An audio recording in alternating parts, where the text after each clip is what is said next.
welcome to a fairly different review. I'm right now in Barcelona, test driving the brand new Ford E-Transit together with the newly launched Ford Pro. The E-Transit is, as from the name, the electric transit, and Pro is their new cloud services to bring everything together, from services to charging to optimizing the driving and so on and so forth. I'll talk more about the Pro when I start driving, but of course we need to talk about the E-Transit. This vehicle, van, whatever you want to call it, is meant to be used in a industrial area, so there will be some noise, but that's where this car is meant to be.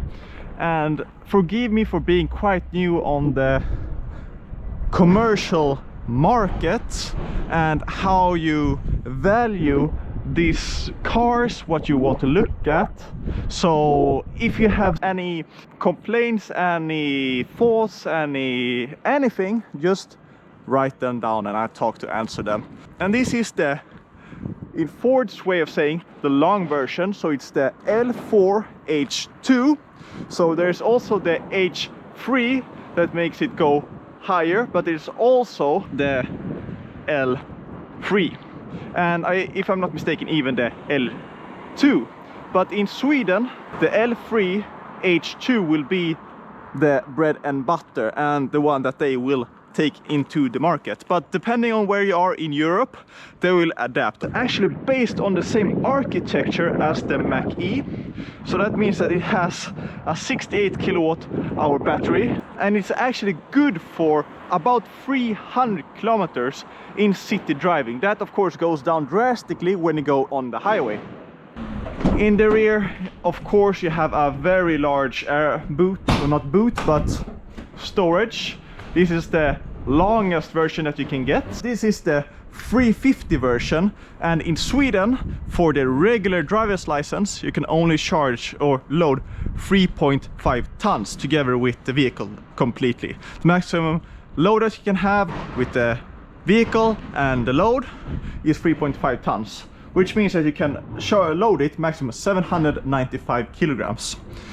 And the maximum trailer weight that you can have is 750 kilograms, which is about a standard trailer. And the maximum bulkhead here is 15.1 cubic meters.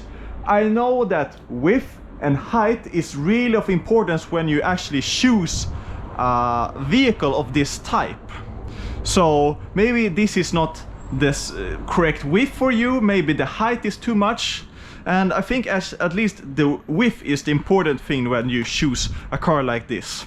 But with an electric vehicle, you do have some neat things, and those are these little ports, or not ports, but electrical outlets. So they have vehicle to load. You can basically power up your electrical appliances, a saw, a mixer powered by electricity, a cement mixer, or whatever you seem fit. Maximum is, let's see, 3.5 kilowatt and 220 volts. And it's a pure sinus wave, so very usable. And to have two electrical outlets is really nice. How far you can go to empty the battery, I'm not that sure. Transit has always looked as a Transit, not that many changes, but for the EV version you do have some blue in the front. Here's the charging port. And you do have actually fast charging, 115 kilowatt for this, which is, if I'm not mistaken, class leading for a commercial vehicle like this. You can either have the 189 horsepower version or the 260-270 version. The Newton meter stays the same though. This is number for the L3, so I guess this is a bit bigger, which means that you won't reach the same numbers, but you do get about 400 kilometers in city driving. On highway, definitely less. I would say about 200 kilometers. So I tested this on the highway and it creeped up above 32 when you drove 100 kilometers an hour, even more, 35, somewhere around that. But when you start to go into the city, it slides deeply underneath 30 kilowatt hour per 100 kilometers. So that's pretty impressive. Those are basically the specs: 115 kilowatt fast charging, impressive 68 kilowatt hour battery based on Mach-E, a vehicle to load, and a decent range when you drive in the city. So inside you won't find the level of a regular car, but that's no really an issue, because this is meant to be used in a completely different way. And you still have the sync for the latest sync navigation system, or not navigation but infotainment system, still the old dials, a lot of plastic, some different colors. I must say that even though it is very plasticky, it feels pretty solid to touch. No creaks, not really, and I'm glad for that. Round dial to go from park, reverse, neutral and drive, and this is basically left foot braking. The car will start to regenerate and you can see that it will pop over to green here. We're going to drive here and go in for infotainment system, and Sync 4 has taken quite big leaps compared to Sync 3. I do like this perhaps even more than Mach-E's infotainment system that feels more of a smartphone. It takes longer to get used to. I think it's a bit simpler, even though there are a lot of similarities. You see the design is very similar, but I feel that the apps and everything is located a bit more simply and just easier to get into and start. And we'll start driving, and I can talk about the Ford Pro, and that's their new software that they've started to, or they will launch very soon.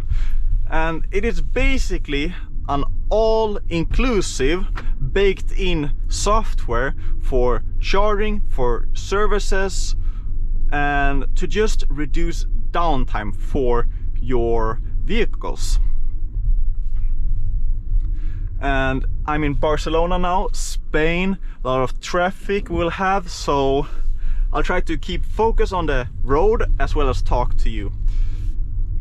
And I think that's a great system. Something integrated through every step, or everything being in one unit, one software. I feel it's a very good, not alternative, but a good platform to have everything simplified, hopefully simplified. It looks very simple, and actually we have had a test of it.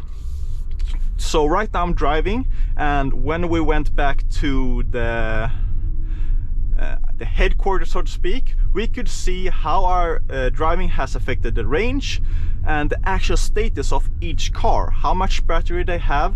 I haven't really talked about how the car is to drive, because I didn't really notice. I mean, I've driven cars like these, vans and so on, with diesel engines. I mean, they're fairly quiet, they do the job, but in comparison with an electric vehicle like this, you are getting personal vehicle levels of quietness in a commercial vehicle. It's just so many levels above what the current ICE engines offer in terms of comfort levels, sound levels, and so on. The torque is instant and makes it easy to get in and out of sticky situations. I have normal, you have eco, and you have slippery. Eco will, they say, improve the consumption of up to 10%. Slippery, of course, is for when it is slippery. And see, loading map is not slow, but you can see when you want to navigate and so on. Of course, you do have Android Auto and Apple CarPlay, so that's great. The range is also pretty good. Where this is not the best, where this doesn't really excel, is the loading capacity, which I think is because the battery is pretty big in this car. And I'm completely unaware, or not that good with sizes, with height, and where those things really matter, because it is dependent on which driver, which user, what you will use it for. So maybe this truck will fit some of your needs better, and some other manufacturer fits them even better. And back to Ford Pro, they do offer it in EVs, but they will or do also offer it in regular ICE engines, so diesel and so on. But they do also offer it in other car manufacturer models, such as Volkswagen ID4 or whatever. So it is purely a software product that they are offering, which I'm really interested in to see how it will go. It is a completely new, it is, you know, when you throw around big words, big data and so on. So Ford is going that way, and I think a lot of other car manufacturers for the commercial part will start to offer these kinds of features. The price, if I'm not mistaken, starts from 55,000 euros in the European market, but from all I can see, I can only see positive things with this car. Of course, you lose the possibility to drive really long distances, but then this becomes a really specific product, a really developed product for short or medium haulage, for cities and so on. But you have a really good turning radius.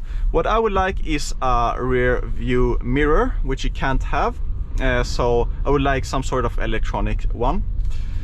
I'm impressed by Ford's initiative with the e-Transit. It felt like a good product. The future will hold for how well the mechanical properties of the implementation for the Mach-E platform into the e-Transit chassis will be. If there's one big problem that I see just with electrical vehicles or EV vehicles, it is that you can't load as much as an ICE vehicle. You basically can't. You don't have the same loading capacity, and that is of course the main thing that you want with a commercial vehicle. You want to load stuff. That's my final conclusion for the Ford e-Transit, and see you next time. Of course, if you like the review, please like and subscribe. Tell me what I missed, what I need to look in the future when reviewing cars like these, and see you next time.